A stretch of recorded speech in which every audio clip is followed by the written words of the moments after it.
इसमें मैंने 35+ topics cover किए हैं। माइंड मैप्स के थ्रू फॉर्मूला शीट्स भी दी है, पीवाईक्यू अलर्ट्स, एमसीक्यूज, ये सब इंक्लूड किया है। अब हम पीवाईक्यू का फेवरेट टॉपिक है उस पे काम करते हैं। उसमें क्या बताया गया है हमें कि different types of sampling methods क्या है, probability sampling, non probability sampling method क्या होता है, सैम्पलिंग एरर क्या होता है, ठीक है, सेंसर्स, फ्रेम, ये सब हम पढ़ने वाले हैं। तो सबसे पहले हम ये देख लेते हैं कि सेंसस क्या काम करता है। सेंसस सारे यूनिट्स पे वर्क करता है, कवरेज करता है, कॉस्ट इसकी वेरी हाई होती है, बहुत लेंदी होता है, ये टाइम कंज्यूमिंग होता है, इसमें कभी एक्यूरेसी बहुत ज्यादा होती है, सैम्पलिंग एरर नहीं होता इसलिए, ठीक है। और स्मॉल पॉपुलेशन के लिए सुटेबल रहता है, बट हम देखते हैं पॉपुलेशन का सेंसस पूरे इंडिया में किया जाता है, तो बट ये यूजुअली स्मॉल पॉपुलेशन के लिए सुटेबल रहता है। पर अगर बहुत ज्यादा पॉपुलेशन है तो हम सैम्पलिंग का यूज करते हैं, इसमें सैम्पलिंग एरर्स एग्जिस्ट होते हैं, ठीक है। सेलेक्टेड यूनिट्स पे काम किया जाता है। Different types of sampling methods जो यूज किए जाते हैं, प्रोबेबिलिटी में देखा जाए तो सिंपल, रैंडम, सिस्टमेटिक और स्ट्रेटिफाइड सैम्पलिंग यूज किया जाता है। इसको हम आगे और अच्छे से समझेंगे। नॉन प्रोबेबिलिटी मतलब, कहने का मतलब है किसी के भी चांस होने के, सेलेक्ट होने के चांसेस इसमें तो क्या है, इक्वल है प्रोबेबिलिटी में। नॉन प्रोबेबिलिटी में you are using your own biasness to select the person into your sample, ठीक है। अलग अलग मेथड्स होते हैं। पर्पजिव मतलब मेरा जो पर्पज है उस अकॉर्डिंग मैंने किसी को सेलेक्ट कर लिया और फिर उस पर स्टडी की। कन्वीनियंस, जो मुझे मिल रहा है उनके बेसिस पे सिलेक्शन करना। कोटा है, मैंने सेट कर लिया कुछ कुछ कोटा, उन कोटा के बेसिस पे मैंने सेलेक्ट कर लिया। स्नोबॉल होता है एक से आगे दूसरे पॉपुलेशन को बताना। मैंने बताया, मैंने कुछ एक सैंपल को लिया, उसने मुझे दूसरा सैंपल का इंसान का रेफरेंस दिया, रेफरेंसेस के बेसिस पे किया जाता है, ठीक है। स्ट्रेटिफाइड में क्या होता है, नोन सब ग्रुप्स होते हैं, प्रपोर्शनल होते हैं, ठीक है। और क्लस्टर में क्या होता है, एक ज्योग्राफिकल ग्रुप होता है, उस एक पूरे ग्रुप को उठा लेते हैं हम लोग। स्ट्रेटिफाइड और क्लस्टर सैम्पलिंग में ये डिफरेंस है। क्लस्टर भी इधर ही आता है प्रोबेबिलिटी में, ठीक है, ये यहाँ पे लिख लेना आप लोग। प्रोबेबिलिटी सैम्पलिंग का ही पार्ट है क्लस्टर।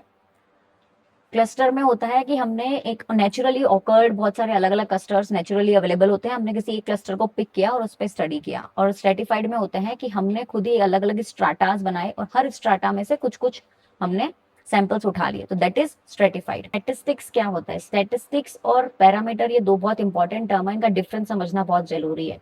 पैरामीटर हमेशा म्यू को रिप्रेजेंट करता है और स्टैटिस्टिक्स जो है वो एक्स बार को, समझ रहे हैं। ये सिर्फ सैंपल के बारे में बात करता है स्टैटिस्टिक्स, और पैरामीटर जो पूरी पॉपुलेशन के बारे में। फॉर एग्जांपल, अगर मैं बोलूं average height of all women in the world, तो वो हम पैरामीटर डिस्क्राइब करता है, ठीक है। अगर मैं बोलूं average height of all women in the class, in the school, या फिर इन दिस स्कूल, या फिर इन इंडिया, तो हम एक सैंपल के बारे में डिस्क्रिप्शन अगर पता करते हैं तो वो स्टेटिस्टिक्स पता करता है। और अगर हम पैरामीटर पूरी पॉपुलेशन का लेके कुछ आइडेंटिफाई कर रहे हैं तो वो पैरामीटर होता है, ठीक है। तो हम थोड़ा सा और देख लेते हैं। सैंपल आपको समझ में आ गया होगा, पॉपुलेशन का कुछ पार्ट लेते हैं वो सैंपल होता है, और फिर उसके बारे में हम कुछ स्टडी करते हैं तो पैरामीटर, स्टैटिस्टिक्स, और कुछ उनसे अगर इन्फ्रेंस निकाल रहे हैं, मीन्स हम उनसे क्या कर रहे हैं, कंक्लूजन्स ड्रॉ कर रहे हैं about the population from sample, ठीक है। तो उसको हम इन्फ्रेंशियल बोलते हैं। स्टैटिस्टिक्स, डिस्क्रिप्टिव स्टैटिस्टिक्स होती है जो एक डेटा के बारे में उनका एवरेज निकालना, उनके बारे में कुछ कमेंट्स टर्न करना, मीन सैलरी ऑफ 500 एम्प्लॉइज, तो ये सब डिस्क्रिप्टिव स्टैटिस्टिक्स हो गई। इन्फ्रेंशियल हो गया, उससे एक ऐसा इन्फ्रेंस निकालना जैसे predict election result from polls, पुराने डेटा या बहुत सारे पॉपुलेशन के बेसिस पे कुछ कंक्लूजन निकालना। अब हम स्टैटिस्टिक्स पढ़ते क्यों हैं, ये क्वेश्चन एग्जाम में आया हुआ है। Because it helps to reduce uncertainty.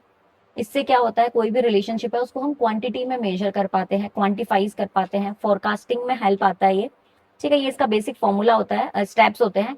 Data collect करते हैं, फिर उसको एक फॉर्म में ऑर्गेनाइज करते हैं, एनालाइज करते हैं यूजिंग वेरियस टूल्स, इंटरप्रेट करते हैं, देन डिसाइड करते हैं what we want to do, ठीक है। ये इसके बेसिक एक रूल होता है जो हमें याद रखना जरूरी है। यूजीसी नेट में क्वेश्चन आया हुआ है, statistics is not just number, it is the science of learning from data, so remember this. और ये बहुत इंपॉर्टेंट कंसेप्ट है, NOIR, ठीक है। NOIR बहुत इंपॉर्टेंट है, नॉमिनल, ऑर्डिनल, इंटरवल और रेशियो। इसको ऐसे ही याद रखना है आपको, क्योंकि ये ऐसे ही ग्रो, ऐसे इस फॉर्म में ये चल रहा है, ठीक है। तो नॉमिनल मतलब होता है ये क्या क्या चीज मेजर करता है, ये मोड एंड फ्रीक्वेंसी, कौन कितनी बार फ्रीक्वेंटली ऑकर हो रहा है, ठीक है। इसमें क्या होता है, सिर्फ कैटेगरीज के बारे में बात करता है, कोई भी ऑर्डर नहीं है, कोई अर्थमेटिक इसमें ऑपरेशंस यूज नहीं होते हैं। बट इसमें क्या होता है, ऑर्डर्स और कैटेगरीज की बात करता है, रैंकिंग की बात करता है, सेटिस्फेक्शन की बात करता है, how much you are satisfied, 4 मैंने रेट दे दिया, ठीक है, रैंकिंग देना, रेटिंग देना। ये मीडियन और मूड दोनों की बात करता है। इसमें हमने क्या देखा, सिर्फ मूड की बात हो रहा है। अब इसमें क्या हो रहा है, इंटरवल में ये क्वेश्चंस एग्जाम में आते हैं, इक्वल इंटरवल्स होते हैं, कोई भी ट्रू जीरो नहीं होता, ये हमेशा याद रखना, इंटरवल में ट्रू जीरो नहीं होता है, रेशियो में ट्रू जीरो एग्जिस्ट होता है। इसमें ऑल ऑपरेशंस वैलिड है, जैसे कि मल्टीप्लिकेशन, डिवाइडेशन, एडिशन और सब्ट्रैक्शन, सारे ऑपरेशंस रेशियो में पॉसिबल है, बट इंटरवल में सिर्फ एडिशन एंड सब्ट्रैक्शन देखते हैं। और स्टैटिस्टिक्स के अकॉर्डिंग मीन, स्टैंडर्ड डेविएशन और कोरिलेशन में इंटरवल का यूज किया जाता है, बट रेशियो के टाइम पे सारे स्टैटिस्टिक्स के रूल्स इस पे चलते हैं। इनकम, वेट, एज, ये सब इसके एग्जांपल्स है। और इसका टेम्परेचर, आईक्यू, अब टेम्परेचर अगर 0 डिग्री है तो भी हम इसको नो ट्रू जीरो ही बोलेंगे, ठीक है, याद रखना। ठीक है, अब ये हम लोग को एक बेसिक समझना बहुत जरूरी है स्टैटिस्टिक्स में कि फ्रीक्वेंसी, क्यूमुलेटिव फ्रीक्वेंसी और ये सब क्या होता है, ठीक है। फ्रीक्वेंसी, इनका फॉर्मूला दे रखा है हमें frequency upon sigma frequency into 100, relative frequency का फॉर्मूला दे रखा है। क्लास इंटरवल आपको बनाना आता होगा, इसको हम क्लास इंटरवल बोलते हैं, ठीक है। इसको हम फ्रीक्वेंसी बोलते हैं कि इस इंटरवल में ये कितनी बार ऑकर हो रहा है। क्यूमुलेटिव फ्रीक्वेंसी है, जो फर्स्ट टाइम तो 5 ही रहेगी, फिर क्यूमुलेटिव फ्रीक्वेंसी 5 + 12 होती है तो वो 17 आ जाती है, 17 + 18 होती है तो 35 आ जाती है। क्यूमुलेटिव फ्रीक्वेंसी का ये फॉर्मूला होता है। और हम इसको बोलते हैं कि जो हम लोग चेंज फ्रीक्वेंसी है, रेगुलेटिव फ्रीक्वेंसी जो निकली है, इसका फॉर्मूला यहाँ पे गिवन है, ठीक है, ये अच्छे से समझ लेना। अब इसका क्विक रिकैप है जो हमने अभी तक पढ़ा है, एनओआईआर पढ़ लिया, प्रोबेबिलिटी सैम्पलिंग, क्यूमुलेटिव फ्रीक्वेंसी का फॉर्मूला। और मेजर मिस्टेक किसमें करते हैं, पैरामीटर और स्टैटिस्टिक्स को सैंपल में डिफरेंस समझना बहुत जरूरी है, ठीक है। नेक्स्ट हम पढ़ते हैं मेजर्स ऑफ सेंट्रल टेंडेंसी, बहुत इंपॉर्टेंट टॉपिक है ये, ठीक है, इससे क्वेश्चन बनता है, कैलकुलेशन का भी कभी कभी क्वेश्चन आ जाता है। यूजीसी नेट के अकॉर्डिंग क्या बताया गया है, mode can be multi modal, median unaffected bye outliers, preferred in income distribution. जो मीडियन है वो ज्यादातर इनकम डिस्ट्रीब्यूशन में काम किया जाता है, ठीक है। मोड क्या होता है, मोस्ट फ्रिक्वेंट वैल्यू, ठीक है। ये नॉमिनल डेटा या फैशन और इन सब में यूज किया जाता है, कोई भी फैशन क्या चल रही है, मोस्ट फ्रिक्वेंट मतलब अभी कौन सी फैशन चल रही है वो देख लेते हैं, या मोस्ट सोल्ड प्रोडक्ट कौन सा है, ठीक है, जिसकी फ्रीक्वेंसी सबसे ज्यादा होती है वो हम उसको मोड मानते हैं। ये सबसे इजी टू कैलकुलेट होता है। मीडियन में क्या होता है, इसका फॉर्मूला होता है n+1/2, मतलब मीडियन वाली वैल्यू, मिडल हाउस प्राइस, समझ रहे हैं, जो बीच की वैल्यू होती है उसको हम फाइंड करते हैं। अर्थमेटिक मीन होता है सिमेट्रिक डेटा, कुछ जिसका कोई आउटलायर्स नहीं होता है। एवरेज, अर्थमेटिक मीन आपको पता होगा एवरेज होता है, ठीक है। इनमें एक चीज बहुत इंपॉर्टेंट है, ज्योमेट्रिक मीन का क्या होता है, ये रेशियोज पे काम करता है, और हार्मोनिक मीन क्या होता है, एवरेज पे काम करता है। रेट क्या है, एवरेज, एवरेज स्पीड क्या है, एवरेज प्राइस क्या है, इसका ये फॉर्मूला है, और ज्योमेट्रिक मीन का ये फॉर्मूला है, ठीक है। अब सबसे इंपॉर्टेंट इनका रिलेशन है जो याद करना बहुत जरूरी है, इसमें हमेशा क्वेश्चन आता है, harmonic mean is less than और equal to geometric mean and it is less than और इक्वल टू अर्थमेटिक मीन, ठीक है, ये ध्यान रखना, ये एक इसका सॉल्यूशन है जो क्वेश्चन में पूछा जाता है, ठीक है। अब डिस्पर्जन क्या होता है, डिस्पर्जन मेजर करता है वेरिएबिलिटी, स्प्रेड कितना है और कितनी कंसिस्टेंसी है, बहुत इंपॉर्टेंट है। इसका एक रूल होता है कि अगर हम ये देखते हैं वेरिएंस, वेरिएंस अगर हम चेक कर रहे हैं तो अगर +-1 वेरिएंस है तो 68% हो गया, और अगर 2 वेरिएंस तक है तो 95% वेरिए कर रहा है, और 3 वेरिएंस तक है तो हम इसको बोलेंगे 99.7%। ये इसका ये फॉर्मूला होता है, ठीक है, इसको बहुत अच्छे से याद रखना। और इसमें क्या दे रखा है हमें, कॉफिशिएंट ऑफ वेरिएंस है जो बहुत इंपॉर्टेंट है, ये वेरिएबिलिटी कंपेयर करने में यूज होता है। स्टैंडर्ड डेविएशन है जो ऐसे रिप्रेजेंट करते हैं इसको, ठीक है, स्टैंडर्ड डेविएशन को ऐसे रिप्रेजेंट करते हैं और इस पे स्क्वायर लगा देते हैं तो ये वेरिएंस बन जाता है। मोस्ट यूज्ड है, सेम यूनिट पे काम करता है ये, और ये स्टैटिस्टिकल एनालिसिस के लिए मेनली वेरिएंस यूज होता है। और हम लोग हमारे मोस्ट ऑफ दी क्वेश्चंस में इसका प्रैक्टिकल क्वेश्चन भी आता है जिसमें वेरिएंस का ये फॉर्मूला याद रखना, x माइनस मीन का स्क्वायर बाय n, सिग्मा है, एंड मीन डेविएशन होता है x minus mean by n, इसमें स्क्वायर नहीं है, सिंपल इंटरप्रिटेशन के लिए काम आता है। और स्क्यूड डेटा क्वार्टाइल डेविएशन के लिए ये यूज किया जाता है फॉर्मूला। रेंज मतलब मैक्स माइनस मिनिमम, कोई ओवरव्यू इसको हमें लेना हो तो यूज किया जाता है। ये बहुत इंपॉर्टेंट स्लाइड है, इसका स्क्रीनशॉट ले लो, क्योंकि इन्हीं से घुमा फिरा के एक प्रैक्टिकल क्वेश्चन बन जाता है। अब इसका इंटरप्रिटेशन भी समझ लीजिए कि हम लोग क्या करते हैं, जितना कम कोफिशिएंट ऑफ वेरिएंस होता है उतनी ही अच्छा हमारे लिए वो रिजल्ट बताता है डेटा। ठीक है, मतलब कहने का मतलब इंटरनली हमारा डेटा ज्यादा डिस्पर्ज नहीं है। अगर ज्यादा डिस्पर्जन होता है तो that is not a good part.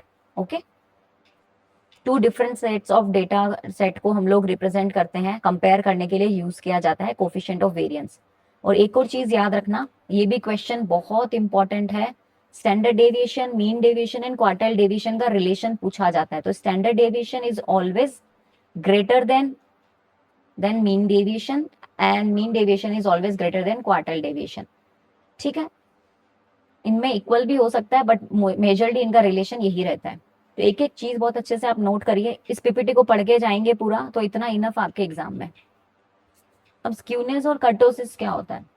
Kurtosis और स्क्यूनेस ये क्या बताते हैं? डिस्ट्रीब्यूशन का शेप बताते हैं, कितना डेटा स्क्यूड है कितना नहीं है। अब जैसे यहाँ पे हमको 3 तरह के कर्टोसिस दे रखे हैं। स्क्यूड समझते हैं आप, जैसे डेटा है ज्यादातर अगर सारा ही डेटा 10 के आसपास है तो हम क्या बोलेंगे, ये 10 पे ही ऐसे खत्म हो गया। बट अगर डिस्पर्स्ड है डेटा तो ये ऐसे ग्राफ बनता है, समझ रहे हैं? तो स्क्यूनेस हमें पता चलता है कि सिमेट्रिक है, पॉजिटिव है या नेगेटिव है। इसका आगे आएगा, हम नॉर्मल डिस्ट्रीब्यूशन के मेथड से समझेंगे इसको। ठीक है, बट अगर सिमेट्रिक होता है तो मीन मोड मीडियन इक्वल होते हैं, और पॉजिटिवली स्क्यूड होता है अगर वो, तो उसको हम क्या बोलते हैं? Right tailed. इसका क्वेश्चन पीवाईक्यू में बहुत बार आ रखा है, इसका डिस्क्रिप्शन। ठीक है, राइट टेल्ड अगर है स्क्यूनेस तो that means it is positively skewed, right is positive. ठीक है, याद रखना। नेगेटिव मतलब लेफ्ट, अगर लेफ्ट टेल्ड है, लेफ्ट टेल्ड समझते हैं आप, इसका टेल इधर आ रहा है ऐसे, और राइट टेल्ड है मतलब ऐसे। तो राइट टेल्ड होता है तो पॉजिटिव है, जिसमें मीन मीडियन से बड़ा होता है, मीडियन मोड से बड़ा होता है, और नेगेटिव होता है तो इसका ऑपोजिट। ये बहुत इंपॉर्टेंट है, ये कंसेप्ट आपको इजीली कहीं नहीं मिलेंगे, इसलिए अच्छे से पढ़ना। अब पियर्सन्स का स्क्यूनेस का फॉर्मूला क्या है? इससे घुमा फिरा के क्वेश्चन आता है, 3 mean minus median divide by ये स्टैंडर्ड डेविएशन, ये दे रखा है। ठीक है, और स्क्यूनेस का नॉर्मल फॉर्मूला क्वार्टाइल से देखा जाए तो Q3 plus Q1 minus 2Q2 upon Q3 minus Q1। एक एक चीज, ये बॉलेस स्क्यूनेस का फॉर्मूला है, ये पियर्सन स्क्यूनेस का है। एक एक चीज बहुत इंपॉर्टेंट है इस स्लाइड में, स्क्रीनशॉट भी ले लीजिए और रिविजन भी कीजिए। इसका क्विक रिकैप ये शॉर्ट में दे रखा है। ठीक है, यूनिट फ्री कंपैरिजन होता है कोफिशिएंट ऑफ वेरिएंस का, जितना कम होता है उतना कंसिस्टेंट परफॉर्मेंस रहता है। ये हमें दे रखा है, राइट टेल होता है तो पॉजिटिव होता है, इसका ये फॉर्मूला हो गया, और लेफ्ट टेल होता है तो नेगेटिव होता है स्क्यूनेस का। कर्टोसिस का हमने ये देखा नहीं। लेप्टोकर्टिक क्या होता है? लेप्टो मतलब थिन टेल्स होती है, टोल होता है पीक ऐसे, लेप्टोकर्टिक। मेसोकर्टिक में क्या होता है? नॉर्मल डिस्ट्रीब्यूशन, और प्लेट्यूकर्टिक में होता है फ्लैट ऐसे। समझ में आया आपको डिफरेंस? ये एग्जाम में क्वेश्चन आता है, ये यहाँ मैंने शॉर्ट में लिख रखा है, इनकी वैल्यू दे रखी है। लेप्टोकर्टिक में ग्रेटर देन 3 होती है, मेसो में इक्वल टू 3, और प्लेट्यू में लेस देन 3 होती है। ये इनका रिलेशन भी यहाँ पे दिया हुआ है, equality holds only when values are equal. ये एक एक पीवाईक्यू के क्वेश्चंस में निकले हुए सारे पॉइंट्स इसमें पीपीटी में ऐड किए गए हैं। अब सबसे इंपॉर्टेंट टॉपिक है that is correlation. Every topic is important in statistics, क्योंकि हर से पीवाईक्यू बनता है, बना हुआ है, तो इसीलिए आप बहुत अच्छे से पढ़ के जाइए, क्योंकि इन्हीं में से घुमा फिरा के वो आपको ABCD ऑप्शंस में कंफ्यूजन करते हैं, इसीलिए कंसेप्ट क्लियर होने चाहिए सारे। कोरिलेशन ये हमें क्या बताता है? Relation between the 2 data set या फिर 2 डिफरेंट वेरिएबल्स, इन दोनों का इनके क्या रिलेशन है? Either it is positive, either it is negative, और either there is no relation. Okay, और if there is perfect positive relation means अगर एक यहाँ पे प्लस किया गया है तो एक यहाँ पे माइनस होगा, इक्वल रिलेशन। इसमें कुछ ऐड कर रहे हैं तो इसमें पूरा एग्जैक्ट उतना ही पॉजिटिव इसमें इम्पैक्ट पड़ रहा है। नेगेटिव में होता है अगर स्पीड बढ़ाई तो ट्रेवल टाइम कम हो गया।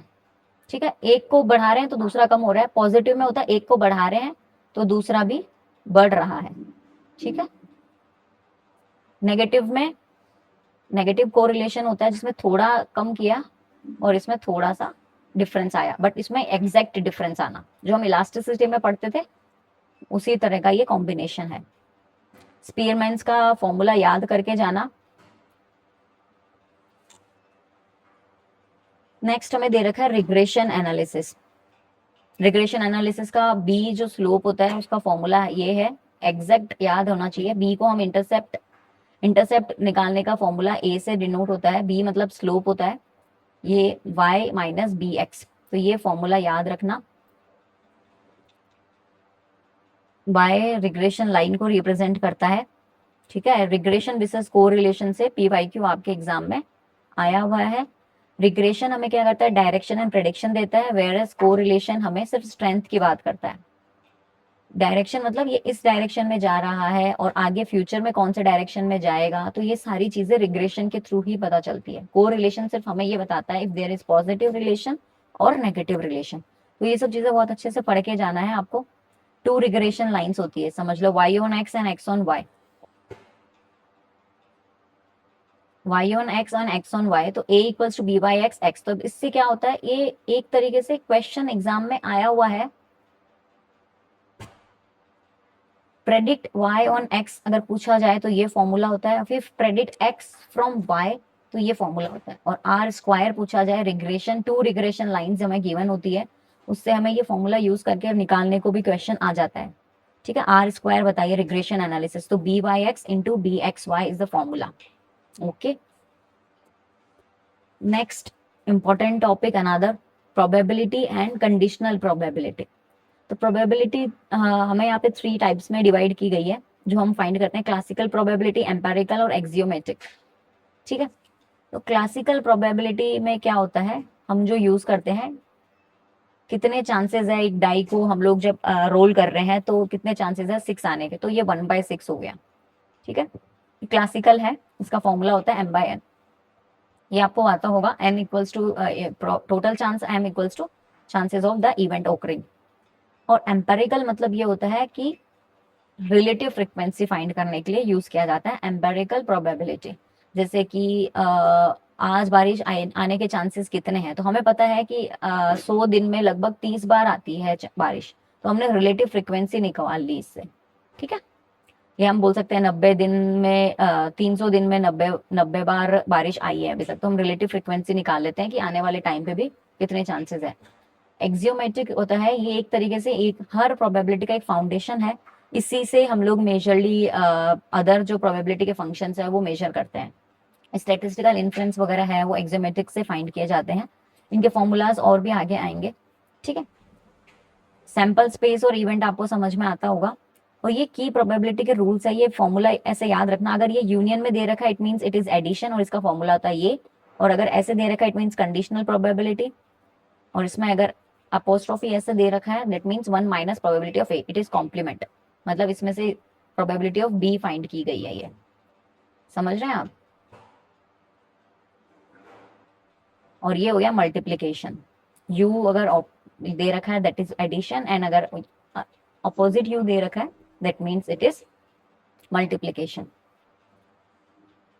अगर बायस थ्योरम का क्वेश्चन कम आता है, बट हाँ हमें फॉर्मूला बहुत अच्छे से आना चाहिए इसका, ये एक तरीके से लाइक्लीहुड को ही रिप्रेजेंट करने में हेल्प करता है। जैसे कि फॉर एग्जांपल ये ऐसा क्वेश्चन एग्जाम में आया हुआ है, इसीलिए मैं आपके सामने लेके आई हूँ कि दो मतलब कितने चांसेस है कि किससे बायस थ्योरम यूज की जाती है लाइक्लीहुड को फाइंड आउट करने के लिए। दो मेरे पास में प्रोडक्ट्स थे या दो मशीन्स थी, दोनों मशीन से एक ही प्रोडक्ट एक ही तरह के प्रोडक्ट्स को आउटपुट दिया गया, बट एक हमारे पास total 10 output, out of 100 output में से 10 आउटपुट डिफेक्टिव निकले, ठीक है। ये एग्जाम्पल ऐसा ही दिया हुआ है, मशीन ए से 60% ऑफ आउटपुट है, मशीन बी से 40% है, तो किस टोटल जो डिफेक्टिव आइटम्स हमारे पास आए हैं वो कितने आए हैं, ए मशीन से 2% आते हैं आउटपुट डिफेक्टिव, बी मशीन है जो 5% डिफेक्टिव आइटम देती है। अब हमें ये देखना है कि हमारे पास टोटल जो डिफेक्टिव प्रोड्यूस्ड हुए हैं वो कौन सी मशीन से ज्यादा हुए हैं, तो हम इससे आइडेंटिफाई कर पाते हैं using the bias theorem formula, कि अगर पूछा जाए बायस थ्योरम फॉर्मूला क्यों यूज किया जाता है, तो हम इसको लाइक्लीहुड दो में से किसका लाइक्लीहुड ज्यादा है वो फाइंड आउट करने की कोशिश करने के लिए किया जाता है। ठीक है, 37% चांस क्या है, डिफेक्टिव आइटम जो है वो ए मशीन से निकला है, और बाकी हम बोल सकते हैं 63% चांसेस मशीन बी के हैं, क्योंकि इसके 5% चांसेस है एवरी 5% में ये एक डिफेक्टिव प्रोडक्ट निकालता है। ठीक है, ये सब हमने पढ़ लिया, कोरिलेशन, रिग्रेशन, प्रोबेबिलिटी, बायस थ्योरम, और कहाँ कहाँ इंसान मिस्टेक करते हैं आप लोग, कि R square is not equal to R, R square is the proportion of variance explained by the model, ये याद रखना, एग्जैक्ट लाइन याद रखना। अब इस पे क्वेश्चन प्रैक्टिकल बनता है, probability distribution, Poisson, binomial and normal distribution. ये बहुत इजी है, इस पे प्रैक्टिकल, और ये साथ में यहाँ से क्वेश्चन बनते हैं ये। ठीक है, इसमें हमेशा एन जो है वो फिक्स्ड रहता है, बाइनरी आउटकम रहता है, पी कांस्टेंट रहता है और इंडिपेंडेंट रहते हैं। ये पी जो है हमेशा कांस्टेंट रहेगा, एन जो है फिक्स्ड रहता है। तो ये चीजें बहुत अच्छे से याद रखना। इनका फॉर्मूला आता है, मीन होता है एन पी, पी सक्सेस की प्रोबेबिलिटी है, क्यू जो है वो फेलियर की प्रोबेबिलिटी है, वेरिएंस क्या होता है एन पी क्यू। ये फॉर्मूला एज इट इज आपको याद रखना है बाइनोमियल का। एग्जाम्पल जैसे पी हो गया 3 डिफेक्ट्स इन 10 आइटम, तो प्रोबेबिलिटी उसकी क्या हो गई 0.1। कैसे निकाली, यहाँ पे इसने क्या लिख दिया 10, 3 डिफेक्ट्स आइटम, एन हो गया 10, तो 10 सी एक्स करके इसने निकाला है। ठीक है, मेन आपको इसके थ्योरेटिकल जो पॉइंट्स है वो तो एग्जैक्ट याद रखने हैं। और इसका जो मीन होता है, इसका मीन एनपी होता है, वेरिएंस एनपी क्यू होता है, इसका मीन वेरिएंस दोनों इक्वल होते हैं, इक्वल टू म्यू। म्यू क्या होता है, मीन इवेंट्स बाय यूनिट। ये बहुत रेयर इवेंट्स पे यूज किया जाता है, पॉइजन 2 कॉल्स इन 1 मिनट, तो म्यू हो गया 3। ये इससे फॉर्मूला के थ्रू कैलकुलेट किया गया। नॉर्मल डिस्ट्रीब्यूशन में क्या होता है, नॉर्मल प्रोबेबिलिटी डिस्ट्रीब्यूशन में ये नॉर्मल ऐसे ही बेल शेप्ड होता है। इसमें वही हमारा रूल चलता है 68, 95, 99.7। ठीक है, हम लोग ऐसे बनाते हैं ना, ये ऐसे इधर हो गया 68, 95 और ये इधर इधर, वही चीज इसमें यूज की जाती है। और अगर सिमेट्रिक होता है तो मीन मीडियन मोड होता है, बेल शेप्ड होता है। ये नॉर्मल डिस्ट्रीब्यूशन हमेशा, ये इसका रूल है। कोई पूछा जाएगा कौन सी प्रोबेबिलिटी डिस्ट्रीब्यूशन है जो हमेशा सिमेट्रिक होगी, बेल शेप्ड होगी, मीन मोड मीडियम किस में इक्वल होता है, तो वो नॉर्मल है। अगर ऐसा पूछा जाए कि मीन और वेरिएंस कौन से पॉइजन डिस्ट्रीब्यूशन का इक्वल होता है, तो वो होता है पॉइजन का। ठीक, और इनका अगर रिलेशन पूछा जाए तो एनपी प्लस इसमें क्यू कर देंगे मल्टीप्लाई में, तो वेरिएंस आ जाता है। ये इसका नॉर्मल डिस्ट्रीब्यूशन का हमारे पास में कर्व आ गया है। ठीक है, बेल कर्व होता है, ये मोस्ट इंपॉर्टेंट डिस्ट्रीब्यूशन है, इसीलिए इसको बहुत एक्सप्लेन में किया गया है। Area with in 3 standard mean, ये 2 स्टैंडर्ड मीन का है, ये 1 स्टैंडर्ड ऑफ मीन का है। ऑल 3 इक्वल मेजर्स होते हैं अगर ऐसा होता है। और असिम्प्टोटिक मतलब होता है tails approach but never touch x axis. ये एक इसकी डेफिनेशन है जो बहुत अच्छे से याद रखना। कभी कभी पूछा जाता है कि असिम्प्टोटिक कब होता है नॉर्मल डिस्ट्रीब्यूशन, जब उसके टेल्स जो है कभी भी एक्स एक्सिस को टच नहीं कर रहे हैं। ठीक है, अब इसमें बोलते हैं कि Z टेबल का यूज कब किया जाता है, to find areas probabilities for any normal distribution question. कोई भी नॉर्मल डिस्ट्रीब्यूशन का क्वेश्चन आता है तो Z स्कोर फाइंड करना पड़ता है। ठीक है, Z का फॉर्मूला भी याद रखना, x minus mu upon standard deviation. ठीक है, एक एक चीज बहुत इंपॉर्टेंट है इस पीपीटी की। पूरी पीपीटी बहुत अच्छे से अगर समझ में आ गई आपको, तो आपका एग्जाम में बहुत अच्छे नंबर आएंगे, और प्रोबेबल ये है कि जेआरएफ भी आप क्रैक कर लोगे। अब सैम्पलिंग डिस्ट्रीब्यूशन एंड एस्टिमेशन है। ठीक है, सेंट्रल लिमिट थ्योरम है, ये ज्यादा इंपॉर्टेंट नहीं है, बट हाँ हमारे दिमाग में होना चाहिए इसकी वैल्यू क्या होती है। अब जैसे एक्स बार है वो म्यू को एस्टिमेट करता है,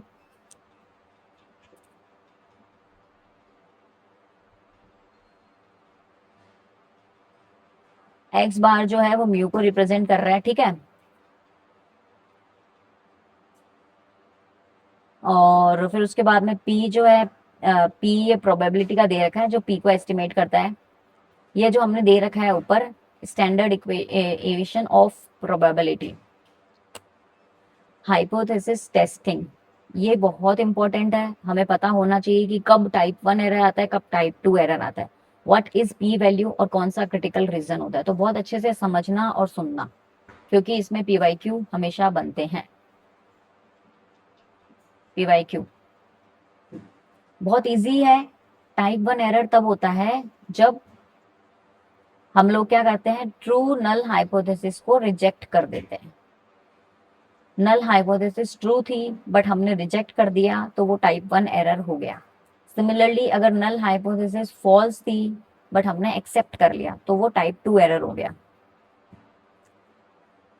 वापस सुनिए, नल हाइपोथेसिस का ही खेल है। आप अल्टरनेट हाइपोथेसिस के थ्रू मत समझो, नल हाइपोथेसिस के थ्रू समझो इसको, ठीक है। नल हाइपोथेसिस को हमने क्या किया, रिजेक्ट कर दिया। वो ट्रू थी पर हमने रिजेक्ट कर दिया, मतलब कोई सही चीज थी बट हमने उसको रिजेक्ट कर दिया तो वो टाइप 1 एरर है। बट वो गलत चीज थी, मतलब उससे भी ज्यादा गुना कर दिया अब हमने, वो गलत थी फिर भी हमने उसको एक्सेप्ट कर लिया तो वो टाइप 2 एरर हो गया।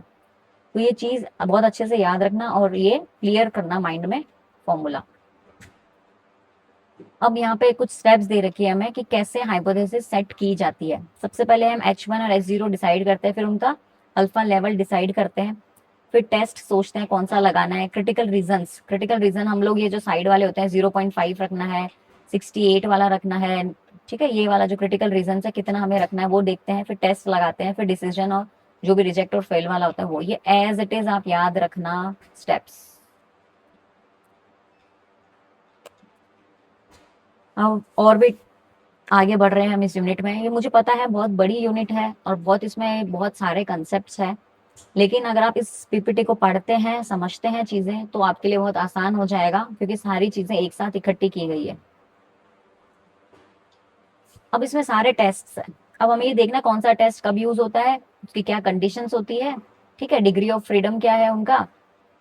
एक ही स्लाइड में आपके लिए सब कुछ इसमें प्रेजेंट किया गया है। जेड टेस्ट कब यूज होता है, जब एन क्या होता है, ग्रेटर देन 30 और वेरिएंस नोन होता है। टी टेस्ट वन सैंपल जो होता है वो n इज लेस देन 30 होता है और वेरिएंस उसका अननोन होता है, तब ही यूज किया जाता है ओनली। ये कंडीशंस है, एकदम रट लो इनको अब, ठीक है। इसका फॉर्मूला दे रखा है यहाँ पे, ये देख लेना। टी टेस्ट हमेशा टू मीन्स को कंपेयर करने के लिए किया जाता है। काई स्क्वायर है जो गुडनेस ऑफ फिट, जहां भी आप वर्ड देखते हैं गुडनेस टू फिट, तो वो काई स्क्वायर के लिए किया जाता है। ये ऑब्जर्व्ड विसेस एक्सपेक्टेड में हम चेक करते हैं कि गुडनेस है या नहीं है। और काई स्क्वायर एक एसोसिएशन भी होता है, ये इतना इंपॉर्टेंट नहीं है बट स्टिल इसमें मैंने ऐड कर रखा है तो आप देख लेना। एफ टेस्ट क्या होता है, दो वेरिएंसेस को कंपेयर करता है, और जो मीन्स को जो कंपेयर करता है वो होता है टी टेस्ट, दो वेरिएंसेस को जो कंपेयर करता है वो होता है एफ टेस्ट। याद रखना फॉर्मूला भी। और जो तीन ग्रुप मीन्स को कंपेयर कर रहा है वो तीन या तीन से ज्यादा, वो होता है अनोवा। दो तक तो ये है टू सैंपल टी टेस्ट, और दो से ज्यादा होते ही ANOVA, analysis of variance, one way ANOVA, ठीक है। की कंडीशन क्या होनी चाहिए इन टेस्ट को लगाने के लिए, कि नॉर्मल पॉपुलेशन होनी चाहिए, इक्वल वेरिएंस होनी चाहिए, एक्सपेक्टेड फ्रीक्वेंसी 5 से ज्यादा होनी चाहिए, कंटिजेंसी टेबल होनी चाहिए, इसमें standard deviation of 1 is always greater than 2 होना चाहिए, और होमोजेनिटी ऑफ वेरिएंस। तो ये सब इसके की कंडीशंस है जो होने जरूरी है। ये इसी से घुमा फिरा के एक क्वेश्चन बनेगा, आपको सारी चीज दिमाग में होनी चाहिए। कौन से टेस्ट की क्या कंडीशन है, क्या फॉर्मूला है और कब यूज किया जाता है। ANOVA test means not variances, ठीक है, याद रखना एक एक चीज बहुत अच्छे से। ये इससे क्वेश्चन आजकल बनने लगा है इसीलिए मैंने इस स्लाइड को ऐड किया है।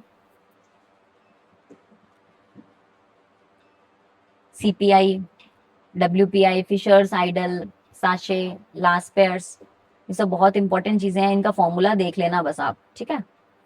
फिशर्स आइडियल ज्योमेट्रिक मीन में वेट वगैरह के लिए काम आता है। इसका करंट पीरियड क्वांटिटी में यूज होता है, इसका बेस पीरियड यूज होता है।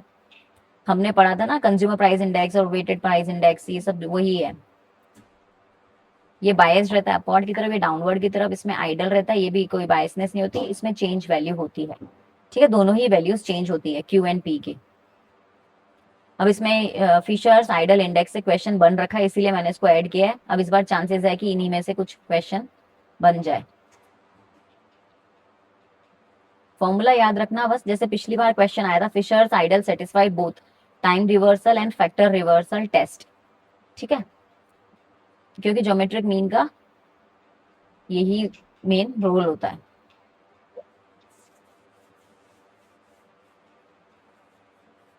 ये आप देख लीजिएगा, trend, long term movement, rising falling trend क्या चल रहा है वो देखते हैं। सीजनल में हम फ्लक्चुएशंस देखते हैं, ठीक है। साइक्लिक में हम पूरा पूरा वेव देखते हैं कि कैसे कैसे अप एंड डाउन हुआ है पूरे एक टाइम सीरीज में।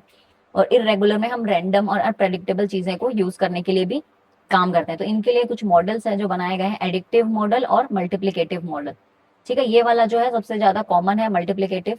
हम क्या करते हैं, ये चारों ही चीजों को यूज करके फिर एक ट्रेंड टाइम सीरीज का एनालिसिस करते हैं। ये नया टॉपिक है बट इससे बन सकता है। कोई पूछ ले सीजनल एनालिसिस क्या है, तो वो होता है पीरियडिक, होता है लेस देन 1 ईयर के लिए फ्लक्चुएशंस देखते हैं। और ये होता है साइक्लिकल, मोर देन 1 ईयर के लिए, ठीक है। SQC, इससे क्वेश्चन आता है। यूनिट बड़ी है मानती हूं मैं, बट इससे क्वेश्चन आता है, PYQ आ रखा है, ठीक है। ये देखो, मीन चार्ट क्या होता है, वेरिएबल प्रोसेस मीन होता है। और R चार्ट होता है प्रोसेस रेंज। P चार्ट होता है परसेंटेज ऑफ डिफेक्टिव फाइंड करने के लिए। और C चार्ट होता है नंबर ऑफ डिफेक्ट्स। तो ये एज इट इज आपको बहुत सिंपल लैंग्वेज में यहाँ पे रखा गया है, बहुत अच्छे से समझना।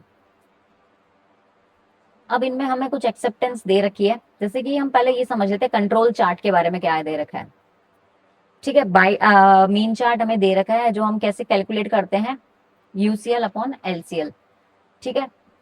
ये इसका फॉर्मूला है। और R चार्ट का भी सिमिलर ऐसा फॉर्मूला है, और P चार्ट। तो कहने का मतलब है ये तीनों वैल्यूज कैलकुलेट कैसे करते हैं, इसका क्वेश्चन कम ही आता है, बट इनका यूज क्या होता है वो सबसे इंपॉर्टेंट है, ये देख के जाना। P चार्ट क्या बताएगा, न percentage of defective. R chart range बताएगा, और ये आपको मीन बताता है, ठीक है।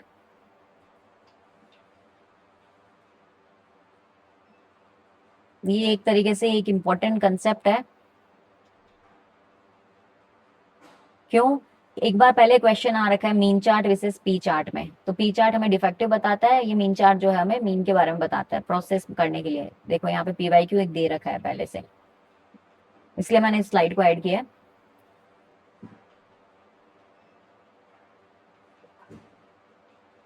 ये सारे आपके नॉन पैरामेट्रिक टेस्ट है, बियॉन्ड द नॉर्मल अजम्पशंस। इससे हम नॉर्मल अजम्पशंस के बेसिस पे नॉर्मल स्टेटिस्टिकल टेस्ट जो लगा रहे हैं उनसे नहीं पता कर सकते हम, जो हम यूज कर रहे थे इतनी देर। तो इसीलिए नॉन पैरामेट्रिक टेस्ट है जो बहुत इंपॉर्टेंट है, इनका भी आप यूज केस समझ लीजिए, ठीक है।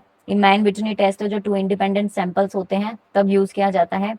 और क्रुस्कल वैलीज है जो मोर देन 3 इंडिपेंडेंट ग्रुप्स होते हैं तब यूज किया जाता है। ये एक तरीके से वन वे अनोवा की तरह ही है जो हम पैरामेट्रिक में देखते हैं। पैरामेट्रिक टेस्ट और नॉन पैरामेट्रिक का क्वेश्चन बनता है, तो ये नॉन पैरामेट्रिक टेस्ट है सारे,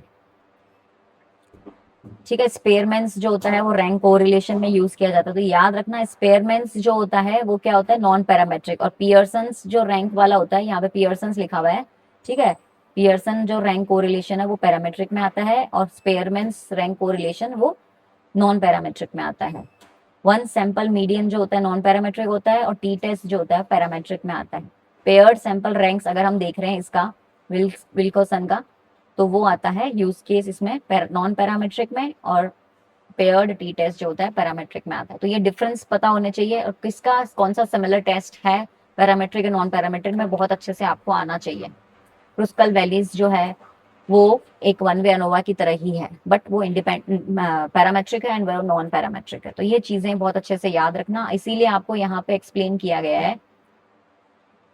ये बहुत इंपॉर्टेंट स्लाइड है, ठीक है। ये फॉर्मूला है, ये देख लीजिएगा। बाकी ये वाला तो इतना नहीं आ रखा है अभी तक, इसमें से क्वेश्चन आता है नॉन पैरामेट्रिक टेस्ट में से। ये अभी तक हमने जो कवर किया है उसका माइंड मैप है, और आपको भी समझ लेना है कि इसमें जो जो चीजें हैं वो क्या है। जैसा डेटा एंड मेजरमेंट में क्या आता है, फ्रीक्वेंसी में हिस्टोग्राम, ओगिव, ये सब ग्राफ्स है जो अलग अलग क्या रिप्रेजेंट करते हैं। पाई चार्ट क्या होता है जो अलग अलग चीजों को रिप्रेजेंट करता है, पाई चार्ट। बार ग्राफ क्या होता है, ठीक है। हिस्टोग्राम हमने अभी देखा था, ऐसे ऐसे बना हुआ होता है हिस्टोग्राम, ठीक है। बार ग्राफ ऐसे ऐसे ऐसे ऐसे ऐसे बता सकता है, ये लाइन ग्राफ होता है। मीन मीडियन HG और सेंट्रल टेंडेंसी होती है। डिस्पर्शन और शेप के लिए हम standard deviation, variance, CV, skewness, kurtosis use करते हैं। कोरिलेशन रिग्रेशन के लिए BYX, BX ये सब यूज किया जाता है। प्रोबेबिलिटी एंड बायस थ्योरम के लिए इवेंट्स रूल्स ये सब यूज किया जाता है। डिस्ट्रीब्यूशन में बायनोमियल, पॉइजन और नॉर्मल डिस्ट्रीब्यूशन होता है। हाइपोथेसिस टेस्टिंग के लिए हम लोग क्या करते हैं, parametric non parametric test use करते हैं चेक करने के लिए। ANOVA Z test, F test, T test, ठीक है, मीन स्क्वायर और नॉन पैरामेट्रिक टेस्ट ये सब यूज किए जाते हैं। और अप्लाइड स्टैटिस्टिक्स यहाँ पे दे रखा है। अप्लाइड स्टैटिस्टिक्स मतलब होता है जो अभी हमने देखा टाइम सीरीज का, time series, trend analysis, seasonal analysis, ये सब यूज किया जाता है। अब ये बहुत इंपॉर्टेंट शीट है, इसका आप एक तरीके से स्क्रीनशॉट ले लीजिए। सारे फॉर्मूलाज एक ही शीट पे इसमें डाले गए हैं, ठीक है। एक एक फॉर्मूला बहुत इंपॉर्टेंट है। Arithmetic mean, geometric mean, harmonic mean, variance का, स्पीयरमैन कोरिलेशन, पियर्सन कोरिलेशन, ठीक है, पियर्सन रैंक का, coefficient of variance, regression, Z test, T test, ये पूरा लर्न करके जाना है तो आपके लिए हेल्पफुल रहेगा, क्योंकि ये पिछली बार फिशर का पूछा गया है, तो हो सकता है इस बार इसका लेस पेयर्स का कहीं आ जाए, अनोवा, ठीक है। एफ टेस्ट, जेड स्कोर का क्या फॉर्मूला होता है, एक एक चीज बहुत इंपॉर्टेंट है। अब हम क्या करेंगे, रैपिड रिवीजन, जिसमें हमने जो अभी तक पढ़ा है वो सारा इसी रिवीजन कुछ लाइनर्स में, 50 लाइंस में ऑलमोस्ट कवर किया गया है पूरा रिवीजन। और इन्हीं यही जो टर्म्स है वही एग्जाम में पूछी जाती है। इन्हीं का ABCDEFG सेलेक्ट कीजिए कौन से टर्म्स करेक्ट है, रॉन्ग है। बट याद रखना, एक बार पढ़ोगे हमेशा याद रहेगा, बस ये है कि इसको अच्छे से पढ़ो। पॉपुलेशन सेंसस के लिए यूज किया जाता है, सैंपल जो है वो स्टेटिस्टिक्स के लिए यूज किया जाता है। NOIR क्या होता है, मेजरमेंट पावर के लिए। NOIR क्या है, नॉमिनल, ऑर्डिनल, इंटरवल और रेशियो। और ये याद रखना रिलेशन इनका, मीडियन अनअफेक्टेड बाय आउटलायर्स। सारी एक एक चीज बहुत इंपॉर्टेंट है। एक एक इन्हीं में से आपके देखना JRF क्रैक करने में बहुत हेल्पफुल होगा। ये पूरी यूनिट में से मैं उम्मीद करती हूँ 5 के 5 क्वेश्चन आप सही करके आए। 10 क्वेश्चन बनेंगे, सॉरी 10 क्वेश्चन आप स्टैटिस्टिक्स मैनेजमेंट के करके आएंगे। उम्मीद करते हैं 10 मार्क्स आपके बन जाए। 5 क्वेश्चन 10 क्वेश्चन जो भी बनेंगे इसमें से 20 मार्क्स आ जाएंगे आपके। ये स्क्यूनेस के लिए है, मेसोकर्टिक का है, R रेंजेस 1 to this। एक एक चीज आपको बहुत अच्छे से पढ़नी है, समझनी है। बाइनोमियल में क्या होता है, NP मीन होता है, वेरिएंस NPQ होता है। पॉइजन में वेरिएंस मीन इक्वल होता है। नॉर्मल डिस्ट्रीब्यूशन में ये फॉर्मूला है, ठीक है। कब हमें रिजेक्ट करना है, सिग्निफिकेंस लेवल कौन सा होता है, बीटा क्या होता है, एक एक चीज बहुत इंपॉर्टेंट। अब इसके बाद हम कुछ टेस्ट लेते हैं आपका, कुछ इंपॉर्टेंट क्वेश्चंस के साथ। एक्सपेक्टेड क्वेश्चंस है ये इस बार के, कि इन दोनों के बीच में क्या डिफरेंस है, प्राइमरी सेकेंडरी डेटा में क्या डिफरेंस है, इनको ऑर्डर में अरेंज कीजिए। मीडियन प्रिफर्ड ओवर मीन, कौन सी कंडीशंस है जिसमें मीडियन प्रिफर किया जाता है। अभी हमने देखा था कि मीडियन कब यूज किया जाता है, मीन एवरेज फाइंड करने के लिए किया जाता है, और मीडियन क्यों यूज करते हैं, ठीक है। कमेंट में आप मेंशन कीजिएगा। अर्थमेटिक मीन का फॉर्मूला इधर हमें ये बताना है कि HM क्या निकलेगा। जब AM GM ये है तो हमने इसका रिलेशन पढ़ा था अभी AM GM का, तो फिर हमें क्या निकालना है, HM निकालना है। कोरिलेशन, रिग्रेशन में डिफरेंस, ये सारे क्वेश्चंस का आंसर्स आप कमेंट में मुझे मेंशन करना, क्योंकि यही मोस्ट लाइकली क्वेश्चंस हैं जो UGC नेट में घुमा फिरा के आने वाले हैं, और जो अभी तक हमने पढ़ा है उसमें ये सारे कंसेप्ट ऑलरेडी कवर्ड है। अगर आप ये 30 क्वेश्चन के आंसर दे देते हैं करेक्टली तो मैं 99% श्योर हूँ कि आपका एक भी क्वेश्चन गलत नहीं होगा, क्योंकि एग्जाम में उम्मीद है कि 95 to 99% सिलेबस इसी में से बनेगा क्वेश्चन। कौन सी कंडीशंस है जो प्रोबेबिलिटी डिस्ट्रीब्यूशन लगाया जाता है, एक एक चीज आगे स्लाइड्स में गिवन है, आप चाहे तो उसका स्क्रीनशॉट ले सकते हैं। सेंट्रल लिमिट थ्योरम क्या होता है, सिग्निफिकेंस लेवल इंटरवल 95 पे क्या होता है, ठीक है। ये सारे क्वेश्चंस आप मुझे कमेंट सेक्शन में इनका आंसर्स देना। ये फिर से मैंने रिवीजन की स्लाइड बनाई है जो मोस्ट टेस्टेड पॉइंट्स है, जिन पे हमेशा हमेशा ही घुमा फिरा के एक एक क्वेश्चन, समझ लो इन्हीं में से एक एक क्वेश्चन आपके बनने वाला है, ऐसा मान लो। इसीलिए रिवीजन के लिए बार बार मैं आपको फोकस कर रही हूँ, स्लाइड्स बना के दे रही हूँ, कॉम्प्रिहेंसिव स्लाइड्स। ये रैपिड फायर क्वेश्चंस है, Fisher's ideal index satisfy which test, both time and factor reversal, दोनों ही टेस्ट में ये यूजफुल है। Poisson distribution mean equals to variance, ये हमने पढ़ा था, लैम्डा, जिसको हम म्यू भी बोलते हैं, ठीक है। Coefficient of variance is used to compare variability across data sets, जो भी है। Type 1 error is also called producer's risk, ये याद रखना बहुत इंपॉर्टेंट है। जो प्रोड्यूस कर रहा है मतलब जिसने एक्सेप्ट कर लिया, वो रॉन्ग थी बट फिर भी उसने कर लिया, तो उसका ट्रू को हम जब रिजेक्ट कर देते हैं तो आता है टाइप 1 एरर। और अगर फॉल्स को एक्सेप्ट कर लेते हैं हम, फॉल्स को एक्सेप्ट कर लेते हैं तो वो आता है टाइप 2 एरर। याद रखना, आर ये दे रखा है तो वेरिएशन कितना होगा 64%। ठीक है, बहुत इजी है ये। इसका आर स्क्वायर हम करते हैं, आर स्क्वायर का फॉर्मूला लगाते हैं, इंटू 100 करते हैं। ठीक है, ANOVA ratio, both regression line intersect at x y. So you are now exam ready. I just hope आपने सब चीज कवर कर लिए। 35 प्लस टॉपिक्स कवर हो गए, वन लाइनर्स हो गए, UGC NET questions, formula cheat sheet, mega mind maps दे रखे हैं मैंने, और रैपिड फायर एमसीक्यूज भी हो गए हैं। तो if you have come so far till now, तो it means you are ready for the JRF. All the best, see you in the next class. Please run through the playlist of management and for paper 1 as well. All the best.